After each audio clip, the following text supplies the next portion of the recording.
યાત્રાધામ ડાકોરની પરણિતા પર જલાલુદ્દીન નામના યુવકે દુષ્કર્મ આચર્યો હોવાનો આરોપ લાગ્યો છે। પરણિતાનો ફોટો પાડી ડાકોર અને બારડોલીમાં દુષ્કર્મ આચરી બાળકો અને પતિને જાનથી મારી નાખવાની ધમકી આપી। હાલ તો ડાકોર પોલીસ મથકે ફરિયાદ દાખલ થતા પોલીસે કાયદેસરની કાર્યવાહી હાથ ધરી છે। મળતી માહિતી પ્રમાણે કટલરીના વ્યવસાય સાથે સંકળાયેલી પરણિતાને બ્લેકમેલ કરી આરોપી છેલ્લા 9 માસથી દુષ્કર્મ આચરતો। ડાકોરના પટેલ ગેસ્ટ હાઉસ તેમજ બારડોલીના ગેસ્ટ હાઉસ અને જાહેર જગ્યામાં દુષ્કર્મ આચર્યું।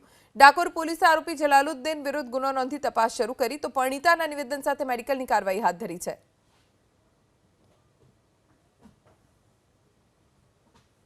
કીધું કે હું જે કહું એ તું નહીં કરે તો આ ફોટો હું તારો વાયરલ કરી દઈશ। ત્યાર 2-4 દિવસ પછી એ વ્યક્તિએ કઈ સામે બેસીને મને ફોટો પડતો કરી દેવાની ધમકી આપી। છોકરા મારી નાખવાની ધમકી આપી, મારા ઘરવાળા મારી નાખવાની ધમકી આપી અને પછી મને ગેસ્ટ હાઉસમાં લઈ જઈ મારી જાતે જબરદસ્તી કરી અને એના ગજામાંથી પાણીની બોટલ કાઢી અને એ પાણી મને પીવડાવ્યું અને શરીર સંભોગ કરી બારડોલીમાં મારા પિયર ગઈ હતી। ત્યાં પણ આ વ્યક્તિ અચાનક જ આવી ગયો।